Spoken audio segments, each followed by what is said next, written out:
Welcome to Indiana Sports Beat Radio, presented by Andy Moore Honda of Bloomington. Know your role and shut your mouth, you jabroni! Fires upfield into the end zone, and it's caught. Jelani Woods, touchdown! ISB!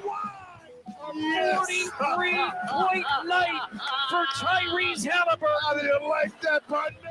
Galloway drives all the way to the hole, throws it up, got it! Indiana's got their first lead of this contest. It's pretty simple. I win. Google me. Now, here's your host, Jim Coyle. Hello, everybody. Welcome aboard for a Friday edition of Indiana Sports Beat Radio. And not only that, it is a spectacular Friday for February, especially. It looks like it's what you call Chamber of Commerce weather. Man, oh man, you can do about anything you want outside. It is feeling fantastic, and I think it's going to be that way tomorrow as well. So, wow, a little midwinter gift from the gods, so to speak. Hope everyone's doing well. Looking forward to talking to Zach Osterman from the Indy Star, Steve Risley, former Indiana Hoosier on the 1981 National Championship team. As well, previewing tomorrow's matchup with those number 2 Boilermakers, and man, oh man, they're looking pretty good right now. They've got wins over number 4 Arizona, number 6 Tennessee, number 7 Alabama, number 10 Illinois, number 11, Marquette, and number 12, Wisconsin. Zach Osterman joining us now from the Indy Star. Zach, how are you, sir? Hey, how are we doing? Good. I was just running over the impressive resume of tomorrow's opponent for Indiana with the wins that Purdue has over teams like Arizona, Tennessee, Alabama, Illinois, Marquette, and Wisconsin. They have the most impressive resume probably of any team in the country right now. Yeah, I mean, I wouldn't argue with you. I mean, and I think I'm looking at their Kim Palm, number 1 strength of schedule in the country, number 10 non-conference. And this obviously, listen, Purdue's in this weird place where ultimately there's an extent to which nothing matters until they get to March because of what happened last season. This isn't even a comment on like the 5 banners and the no ban, like that. Leave that to one side. It's what happened last year. It's how good Purdue was last year, only for it to end that way. There is an extent to which, all this just kind of has to wait until the NCAA tournament. But you even go back to last season, and you think about I think they won that tournament out in Portland. They beat Marquette at home. I'm looking at their last season schedule. They had at one point in the non-conference 4 straight Ken Palm top 20 wins. This year, you talk about all the games that they've won. Again, I think where were they with the neutral site games? Was it Maui? They were in Maui, weren't they? Yeah. Beat Gonzaga, beat Tennessee, beat Marquette, beat Alabama on a neutral floor, beat Arizona in Indianapolis. Every time this team's challenged itself, it's stepped up. And again, number 1 strength of schedule in the country. So there's kind of there's no getting around how good Purdue is, frankly. And normally in this game, you kind of throw all that out. It wouldn't matter. I'm not sure that's the case this year. Indiana they still seem to be trying to find themselves, the roster is, or the lineup, the issues there with injuries. And so they're really just not set even themselves as they come into this game, which maybe sometimes could be good. I don't know, but it's going to be a very, very uphill ask for this team who lost to Purdue already by the biggest home margin since the 30s. So what can this team do differently, this Indiana team, to give themselves a shot? Yeah, I mean, it is tough, and I think Indiana, did kind of get pulled into the occasion of that Purdue game a little bit.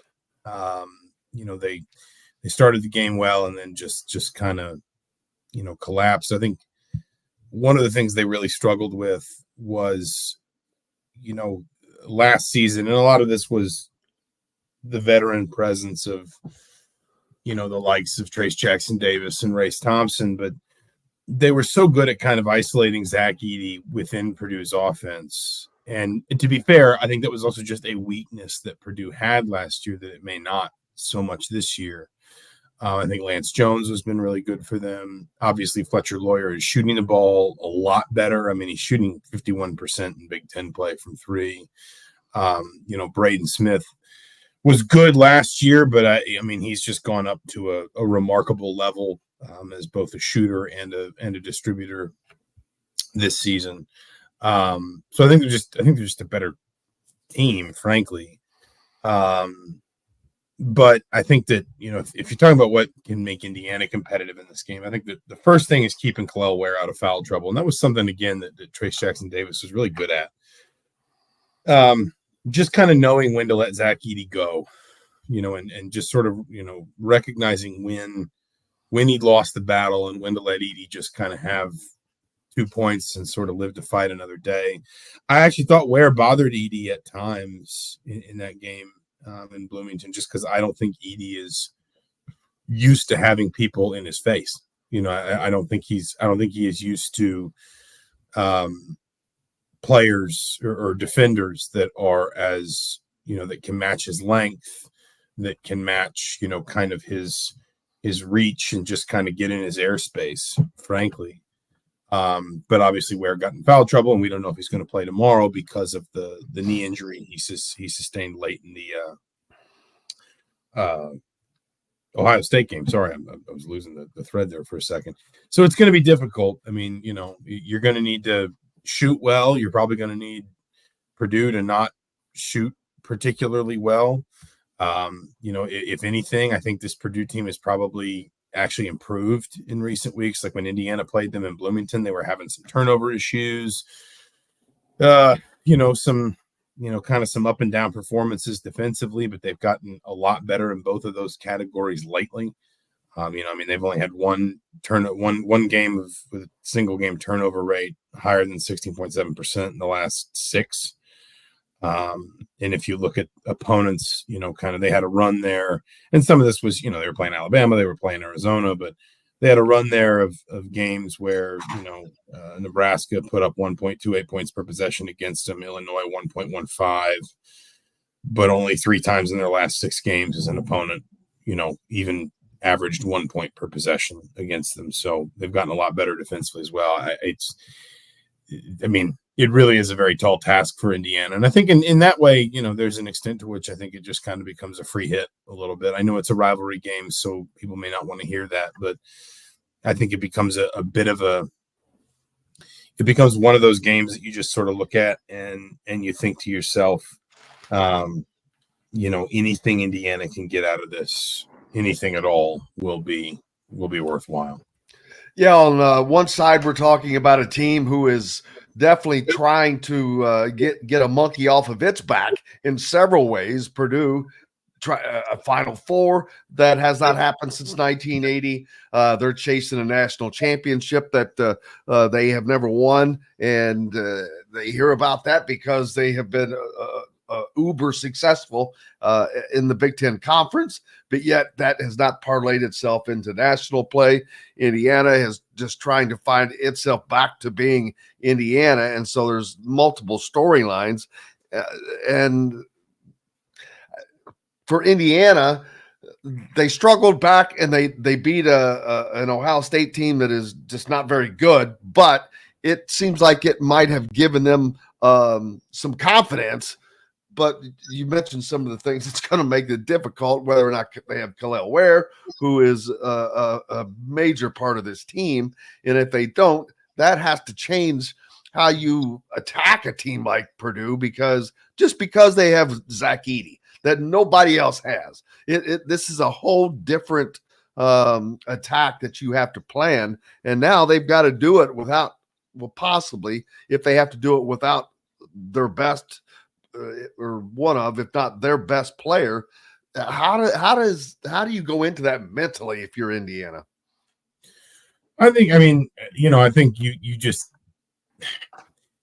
think first of all, you can't be swept up in the occasion again, the way that it felt a little bit like Indiana was, at least to some extent when these two teams played in Bloomington. I also just think, and I said this not necessarily specifically about the Purdue game, but it was kind of in something I wrote after the Ohio State game. Indiana's just in a place where I think it's just Indiana's just got to kind of try to stack good days right now, and I don't think it needs to worry about. When I say it doesn't need to worry about results, I understand everybody wants to see wins. I understand everybody, including, just everyone in that program, will want to try and find some way back in the NCAA tournament conversation.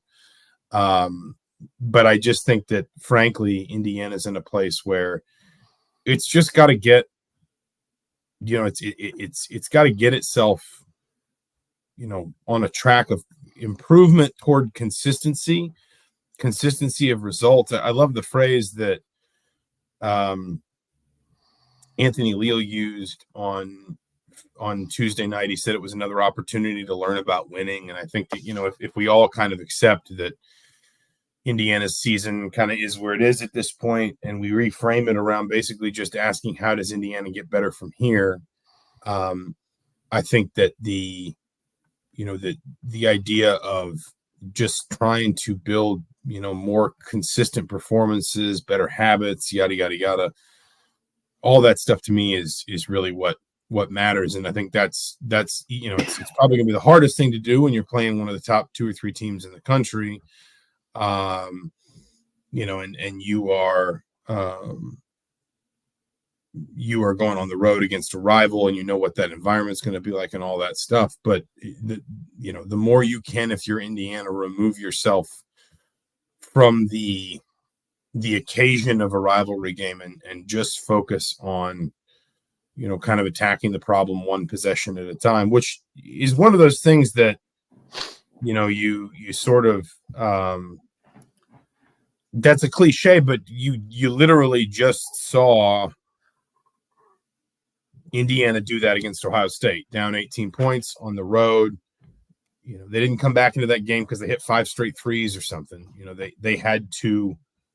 I mean, I used this old cliche on Tuesday night too. How do you eat an elephant? One bite at a time. That's how Indiana got back into that game, and I think that's just kind of how Indiana, as much as it can, needs to kind of just, frame itself for the next few weeks and just kind of see where things wind up. And yeah, Saturday night, it's probably going to be a loss one way or another. Purdue's just too good. But if you can just keep attacking kind of your problems, your weaknesses, your inconsistencies, and not getting swept up in the result too much, especially in a game like this, I think it'll be better for you long term. Yeah, and looking forward, one of the things that has become a topic of conversation, mostly among fans, is Anthony Leal starting. And it's just been, I disagree with that, first of all, but it's not has anything to do with Anthony. I think that he's been their only point production off of the bench. He brings a spark that they don't have, and the way that things are set up, you couldn't bring him and Gabe Cupps do not play the same position.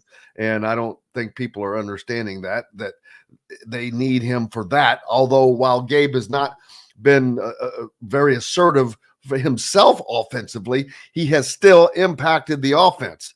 The numbers have shown that Indiana was very efficient with him running that offense. And that is what it's more about. And then you bring in an Anthony Leal, and if he's having success, great. That's good for him. That's good for Indiana. But that's just, I guess it's because fans are looking for something positive to hang their hat on. And Anthony's a great story, but I don't see how that changes the dynamics of how this team attacks their opponents. No, I mean, there's a couple pieces to this. First of all, you're right. It's not a perfect positional comparison. Second of all, I'd point out that Leal and Cupps played the same number of minutes against Ohio State. You want to go back to, I guess, the first Anthony Leal game kind of in this stretch. Leal played 22 minutes off the bench against Iowa. Cupps only played 11 minutes in that game. Now, Cupps was playing off the bench in that game too because Xavier Johnson started, but Leal only played 1 minute fewer than Mackenzie Mbako in that game. So, Mike Woodson has never been shy about, when he finds a guy that's playing well, within the context of a game, when he finds maybe a lineup that works, as he did Tuesday night, when he, that lineup that had, what was it? It was Leal, Renew, Trey Galloway. I mean, those three, Galloway and Renew played the entire half. And I think Leal came in about 5 or 6 minutes into the half and never came out again. So the point is, Woodson is very much one of those coaches that is not standing on ceremony. If a guy's playing well off the bench, he's going to stay on the floor. The other thing I would say too is, we literally just heard Mike Woodson yesterday talking about how he needs more of a bench than what he's got, and he needs to, get more confidence in guys like Caleb Banks and CJ Gunn that they can come in and impact the game and figure out ways to put them in positions to make positive contributions when they come into,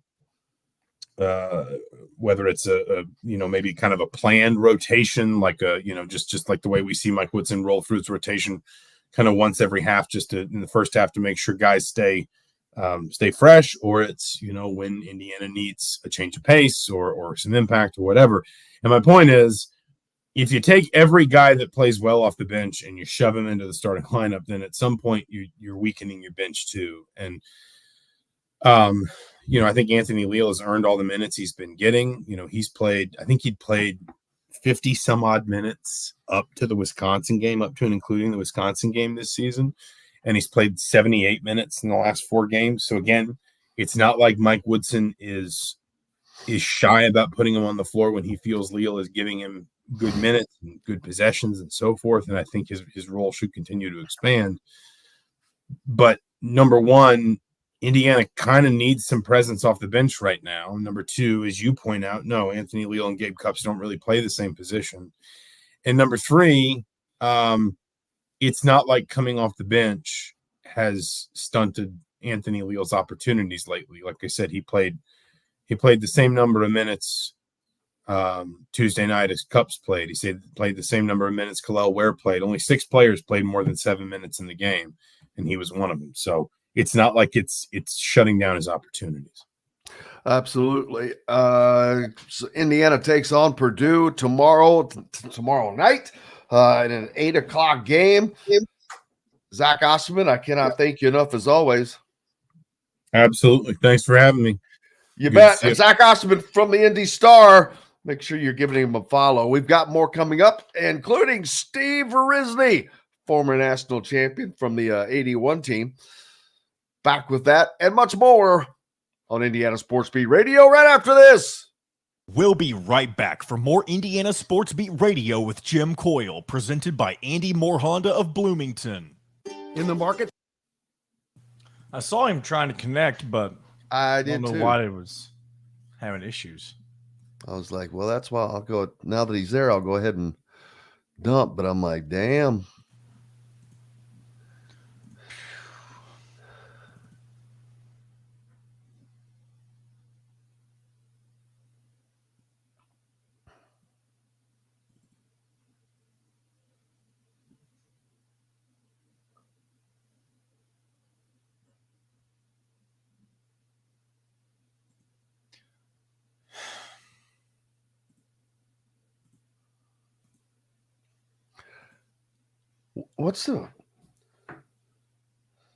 What is the spread now? I wonder on that game. Let me see. I don't know if they'll have it up yet, but I can take a look. You'd think it'd be up by now. Usually they're up 24 hours, but we'll see. Let's see if they've got it. Oh, come on. No, not one that I see, unless it's on a different. Maybe certain sports books have them.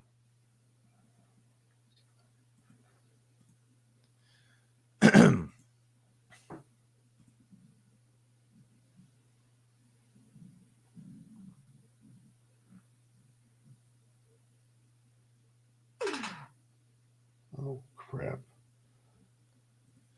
If Steve can't connect, I don't know how he's trying to connect. I may text him the link and just see if he's able. Again, I don't know what he's attempting right now, but it's doing the same thing that happened when you tried to connect earlier. And you but mine just. But all I had to do was start it on my own, for whatever reason. Yes, I don't know what that would be on his end.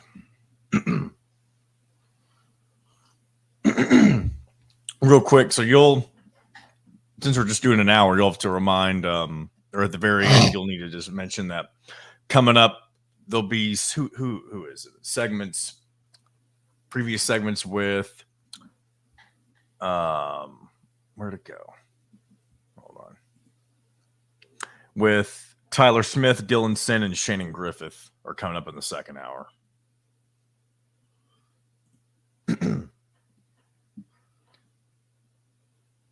All right, 30 seconds. If he's not able to connect, I'll just send him a text and see if he can join with his phone if he's not trying that already. So we'll see. He says, I can't connect. It says browser is blocking mic and camera. Tell him to try a different browser if he can. If not, and also tell him I'll text him the link too. Tell him that. To perfection in Chop Shop Steakhouse. Chop Shop Market and Table, a part of the Wild Food Group, is your butcher, baker, and fish house, no matter where you live. This segment is brought to you by the Chop Shop, home of the Indiana football and men's basketball coaches shows.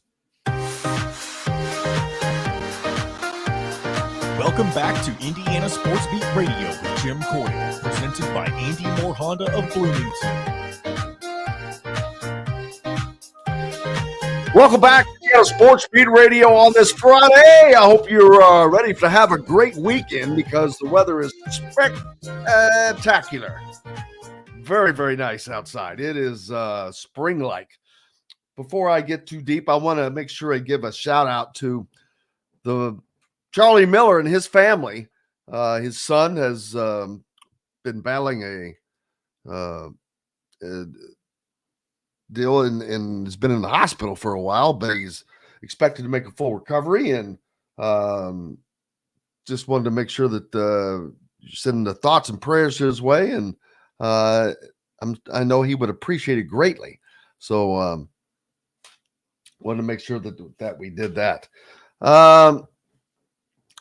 Purdue, Indiana takes on tomorrow. This is a team that not only is a favorite to reach the Final Four, but potentially to win a national championship. And can IU even slow them down?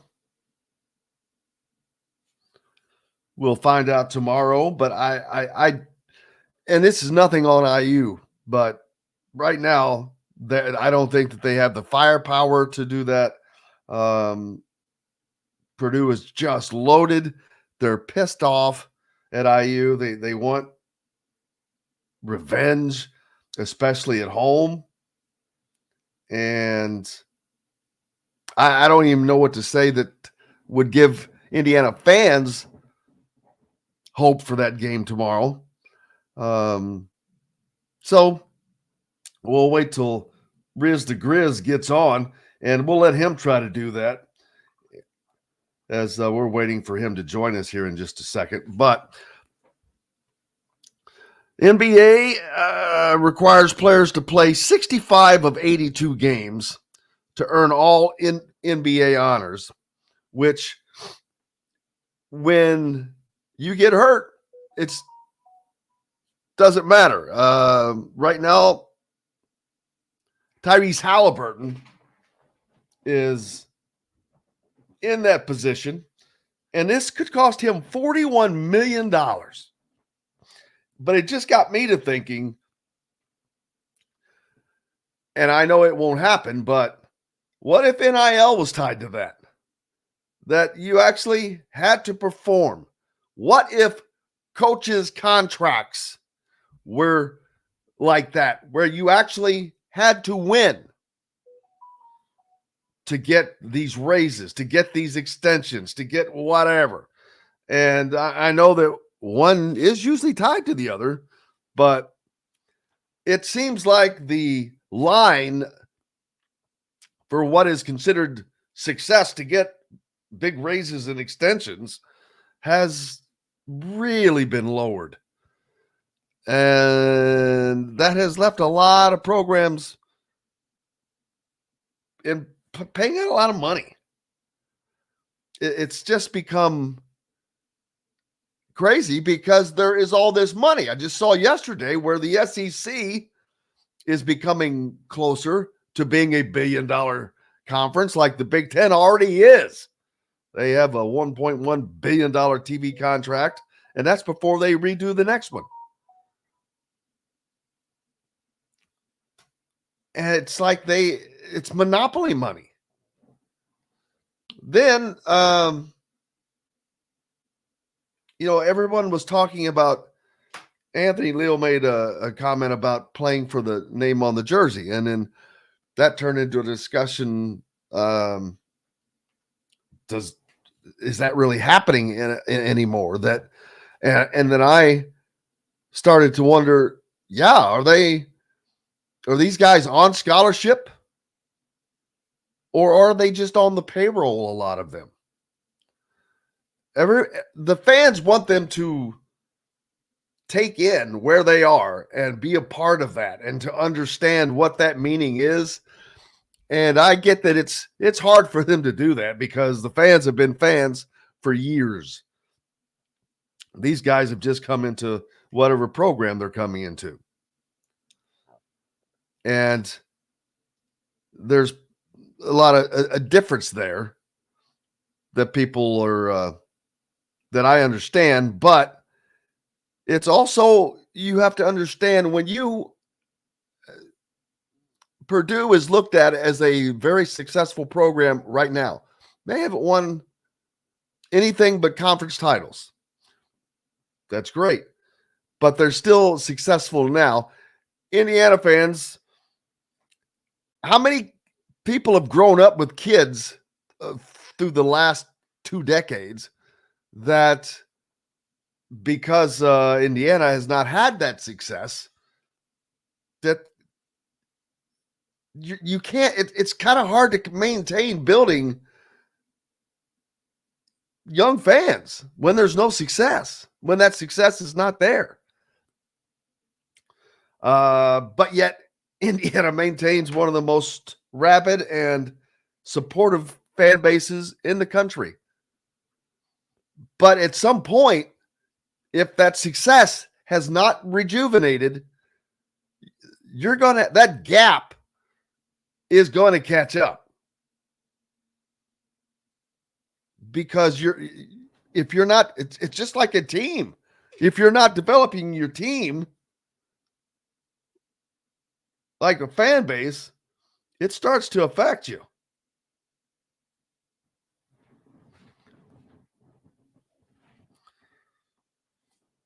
So that's something that Indiana would be dealing with in the future. And how far out is that future? Who knows? People talk about NIL changing Russell says that NIL changed college basketball. Hell, it changed all of college athletics. But NIL itself is not the demon. That's something that should have been happening a long time ago. But had it happened and happened in a way that it should have, there would be guardrails. There would be the system would be better and smoother and would have gotten to a place with less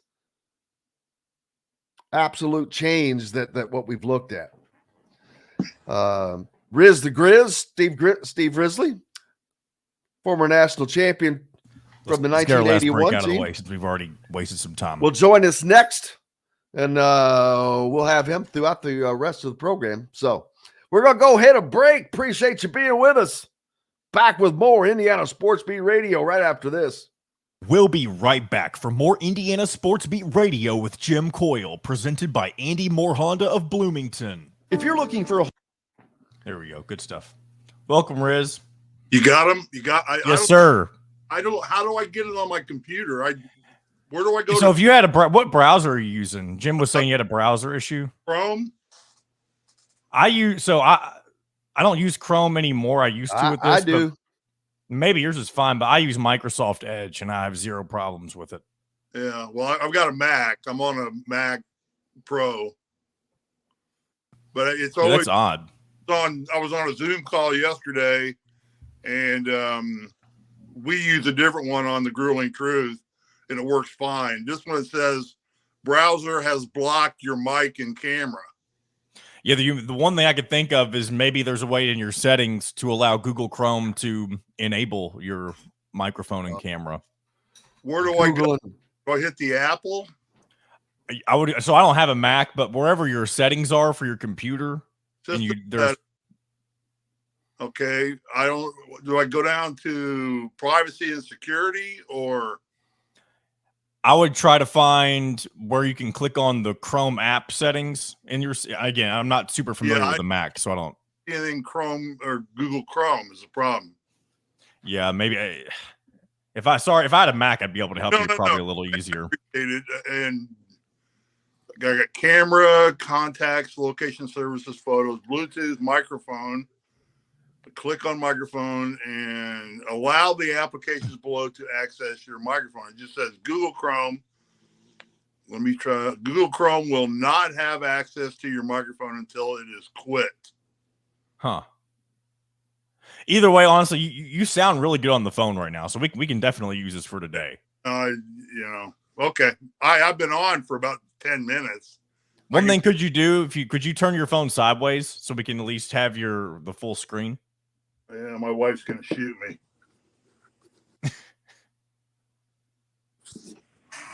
I don't know where to put it here. How's that? Does that work for you? That's good. All right. Let me see if I can get this set here. All right. We've got about 45 seconds. All right. Jim, are you good? Yes, sir. Okay. Jim, I'm gonna pull out my national championship ring and put it on for you. I need to see that bling, baby. There it is. There you go. Sweetness. All right, here we go, guys. the prices and selection of Andy Moore Honda in Bloomington. Right now, get a brand new Honda with no payments for 90 days. That's right, 2023 and 2024 Honda Pilots, HRVs, CRVs, Honda Ridgelines, payment-free for 90 days. Or get 0.9% APR financing for 36 months on a 2023 Honda Ridgeline. Go to AndyMooreHonda.com and get more to your door. This segment is brought to you by RE/MAX Advanced Realty, Indy Home Pros team by Cheryl Sizemore. Welcome back to Indiana Sports Beat Radio with Jim Coyle, presented by Andy Moore Honda of Bloomington. Welcome back, Indiana Sports Beat Radio on this Friday, and could not be happier to welcome in a national champion, Steve Risley, and even more than that, how many guys, Steve Risley, how many guys, welcome, first of all, and thank you. How many people have won an NIT and an NCAA championship? Well, I don't know. I don't think anybody from Indiana has, have they? No, but I mean, just in general. Yeah, I don't know how many. Well, at one point in time, the NIT used to actually be a bigger tournament than the NCAA tournament. Right. Back in the 50s and 40s, the NIT was the premier tournament to go to. I would bet you probably can count it on one hand how many teams over the course of a 4-year career have won both tournaments. And the great thing about that is when we won the NIT in 79, the final 4 teams were what? Purdue, Ohio State, us, and I can't remember who the 4th team was.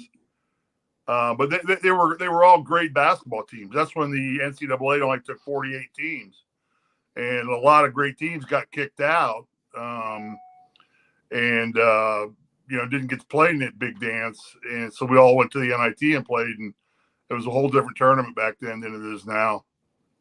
Absolutely. And the crappiest part about that is, Jim, we didn't get a ring for winning the NIT. Really? Nancy did not make us a ring. Nancy being Coach Knight's wife at the time. Right. So she got a pendant out of it. I saw her pendant one day she wore. It said NIT champions, but no rings for the players. Did you get anything? No, well. A t-shirt? No, not even a t-shirt? Post even for having to play in the NIT and not playing in the big dance when we went in and met with Coach one-on-one. We all got I can only imagine. Indiana basketball now is kind of not what it was. It hasn't been that for quite some time. And it's just, it's been a vicious cycle. There's been some hints of success in the last 2 years, but not since Tom Crean was here when they won a Big Ten title. Have they really even sniffed heading in that right direction? And now this season is a season in which they're not going to make the NCAA tournament again, which is just not what anyone expected. And the fans certainly did not expect that. But this team is one that's not made up very well. It's got wonky. It's a wonky roster.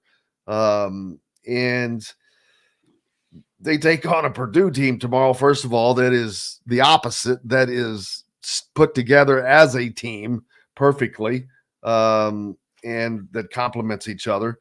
But Indiana basketball is just not we saw Anthony Leo make that statement when he had a great game, playing for the name on the jersey, but that seems to be gone. And I don't know if it's because there's too many guys that are, instead of being considered on scholarship, or on the payroll. And that just seems to have changed a lot. Yeah, well, where do you start? I mean, you got we have another hour to go. Yeah. All your problems in about an hour. It's going to take that long. First off, you got to say, in terms of what our level of expectations are, we were spoiled rotten for 29 years. We lived a charmed life. We lived on top of the hill in the castle. We had, arguably the greatest college basketball coach of all time. We had the right mix of talent coming from basically 4 states, Michigan, some, but mostly Illinois, Indiana, and Ohio. We had great assistant coaches that came in and went out and ran their own programs to varying degrees of success. So to compare the Knight era to today is probably more normal what a struggling program would do, who does not necessarily make great coaching decisions, hiring decisions. And that's where I think that people are not grasping. That, to me, is this all lies on the administration. And I'm not even talking about the current administration. Right. I don't know that I've ever seen at a different amounts of administration make so many mistakes than has happened at Indiana.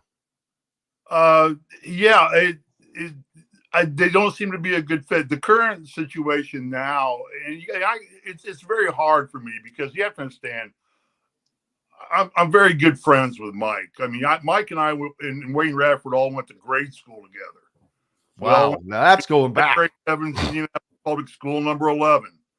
And Mike went to Broad Ripple because of where we all lived in that district. I went to my mom remarried, and we moved to Lawrence, went to Lawrence Central, and Wayne went to Arlington. So we all ended up at different high schools. And then we all come back and play a year or two with Wayne, and then 3 years with Woody at IU. And so I've known Mike since I was about 6, 7, 8 years old. I think the world of Mike. He and Terry, his wife, are wonderful people. They've got a great family. Certainly a poster child for the legend and lore of Indiana basketball. But in my opinion, what's happening is Mike is coaching this basketball team like an NBA team would be coached. The way his substituting patterns are, the way everything is being done gives me the impression that he's running his personnel situation like an NBA team would run theirs. You got to look back, and Mike has no college coaching experience other than the 3 years at IU. And I think there's a world of difference there between coaching college basketball and coaching the NBA. NBA, you're pretty much more of a babysitter. A manager, like a manager. Yeah, how do I keep the egos in check? I mean, I go back to Paul Westhead, back on a road trip to Utah. Magic got pissed at him and said, either he goes or I go. Later that night, Paul Westhead was flying on his own plane back to L.A., terminated, right because Magic said one or the other. That's the NBA. In college, Knight said, there's the door, don't let it hit you in the ass on the way out. And many players left. Many players he got rid of because they weren't good fits. But I think that, and then you look at it, and I don't know anything about his coaching staff. I don't know anything. Somebody told me that most of them were leftovers from the previous coach. Yeah. But, I look back and then here's a guy who has no college coaching experience, who has at his grasp Dane Fife, who a great college basketball coach and assistant, studied under Tom Izzo, who probably is one of the best active coaches in the game right now. And then you've got Thad Matta involved in the program as well, in a supportive role. I know Thad was dealing with some injuries, but Thad's taken Butler and he's rebuilding Butler right now. And here we are languishing now. We made the playoffs the last 2 years, didn't we?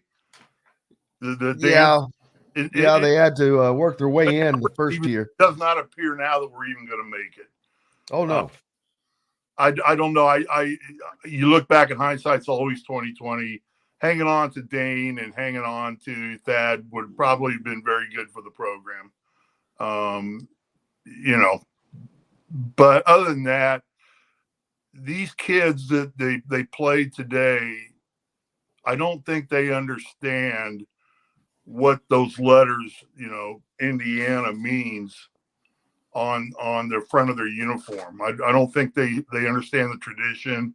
Well, not the good ones, especially because they're coming. Half of them are coming because of NIL, right? And that's that to me, man. Now I will say Liam McNeely, who is coming in next year for Indiana, he seems to be truly bought in and wants to be. I was down there recently talking to him, and he was very optimistic about, I cannot wait to get to Indiana, put all the crimson colors, put all the candy striped pants. I can't wait to play there. And he seems like he means it. His favorite movie is Hoosiers. He said he watched that growing up. So that's something good for Indiana fans to look forward to. But other than that, I agree with you 1,000%. It's just, it's been removed. Part of that's been because of a lack of success. And this year is going to make it even harder to get quality players into the program or players that are a good fit. I don't like the term blue chip. I don't like that. I've never considered Indiana to be what I call a blue chips program. And when I say blue chip, meaning I don't see it when I was there. We got Isaiah, who was blue chip through and through in my years. But other than that, we had Witt, we had Kitch, We had Landon, we had Ray, we had Jimmy Thomas, myself. We had all guys that were kind of so dadgum proud to put on an Indiana uniform and played like a team and played together. And they worked their tails off. You know, I was asking my wife after the Penn State game, I'm like, so do you think they're going to do loose ball drills tomorrow? I know had we gotten beat by Penn State like that, we'd have just all grabbed a jar of Vaseline and rubbed up our knees and elbows and hips and said, here we go. This is not going to be pretty. And half the team would feign an ankle sprain all of a sudden. Yeah, and I understand because it's a different era. So part of that falls by that. But the culture, and again, this is not on one person or one coach. It's just been eroded. The little roadie years were just horrific. That was like 4 years of being in the desert. But there was things that happened before that. You go back. Kelvin Sampson is the best coach that they've hired. Unfortunately, he was also a coach that didn't mind bending the rules, and that set Indiana back. And that was after they're still at that point. They were still trying to recover from firing Bob Knight. And that probably would have lent itself to that happening because he's successful now. He was going to be successful probably at Indiana without question, but he could not wait for that rule one more year to be made a rule and instead of it being a violation. But regardless of that, Tom Crean did a great job of getting Indiana. Then he lost them, and then they made the worst hire in the history of IU basketball, and that was just that hurt. And then they didn't really know where to go. They could not. They wanted desperately to land Brad Stevens, and after that, they were like, okay, now what? So hiring Mike was great for bringing, I think, galvanizing things back. But now it's in danger of that falling apart because we have never seen the level of players that have stepped up and said, man, this is not, I'm not happy. Yeah, no, you're young. I just would be repeating the same feeling I have, what you just said. It's a new era, a new world. I don't, I was giddy when we hired Mike. I'll be the first to admit I was giddy. I thought, man, great move. We finally got a player who's been associated with the game since he left Indiana, a beloved member of the Hoosier Nation. Selling out Assembly Hall was never a problem. I mean, we were always putting people in the seats. That fan base desperately wants to get back to, contending for national championships. But then it just, you saw pretty quickly that, okay, really what kind of coaching decisions are we making here along the way? And I go back to coaching like an NBA coach I would expect to coach. So I don't know. I don't want to sit here and rip on Mike because I mean, like I said, this goes back further than that. Yeah, it's way Indiana continues to do things. I mean, they can't get out of their own way. It seems like sometimes it almost starts with when they took Mike Davis over Dan Dockage. I don't know that maybe they shouldn't have just gone with Dan Dockage at that point and see what happens. I don't know. Hey, who knows? I mean, with how things have gone, but it can be done because it's being done everywhere else, and I think that is a problem. That's the issue. I don't think it's ever been a chance for the new rules have made it easier, in my opinion, for Indiana to regain that glory. The NIL makes it easier because recruiting to Indiana is still not that hard.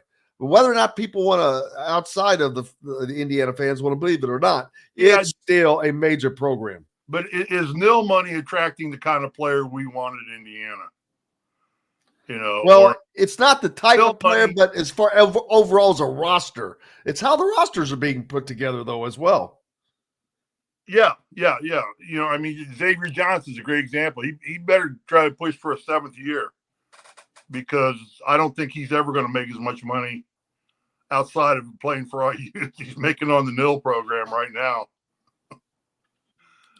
Yeah, and I thought about that as well. Not him per se, but it's just I don't know that guys are being recruited as far as what is best for a putting together an overall plan. I think that there seems to be recruiting stars, and hey, if I get this guy, that just makes it better automatically. Blue chippers. I mean, I look at the Lakers out here in LA. I mean, they got a team full of all-stars. They can't win. They got Anthony Davis, LeBron James, a couple of shooting guards, another hot point guard or whatever. And I don't follow the Lakers that close. I follow the Clippers more. But, you got to have players that want to play together and that want to win. And who aren't more worried about the name on the back of the jersey as they are the name on the front of the jersey.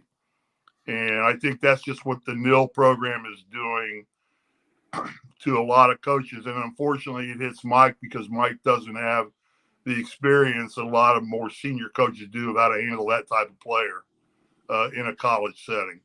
Yeah, you want a great example of this, and this is why I think that and Mike's a great guy. This is not about nothing, like you said. This is not about anything other than he was away from the college game for 40 years, right, in his NBA.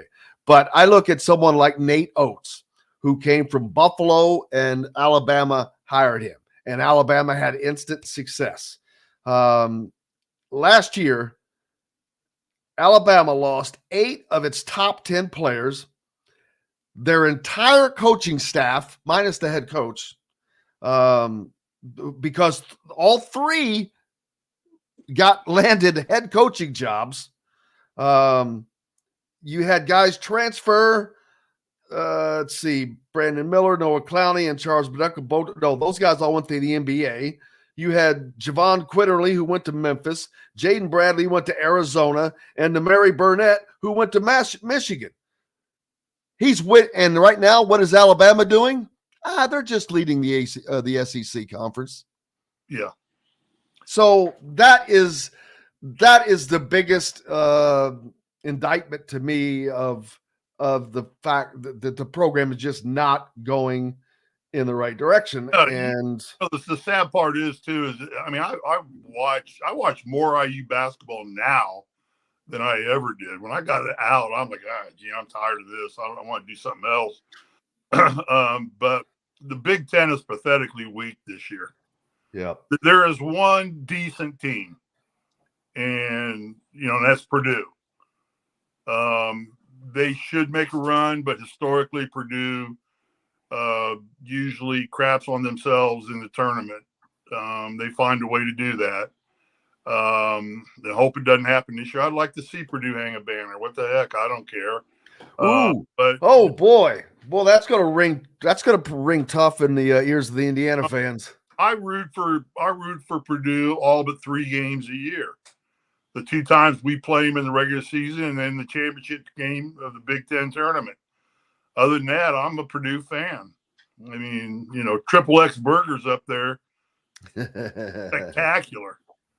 Don't get the peanut butter hamburger, though. It is not good. You know what? I remember someone bring that up. John, didn't somebody talk about that one time? It might have been our friend Dustin Schutte who brought that up. Very well. May have been. The peanut butter hamburger? I think it may have been. I remember that just jogged my memory all of a sudden. Well, irregardless, I watch, I look at the Ohio State game to take the last 2, Penn State and Ohio State. I'm thinking, good golly, Miss Molly, we should be beating both these teams by 30 points. Where can the Indiana fans find you? Pardon? Where can Indiana fans find you and your content right now? We're on The Grueling Truth. We have a show called Indiana Basketball Weekly. It's Mike Goodpaster myself and a gentleman who runs a Facebook page called Got Woodson, really good page.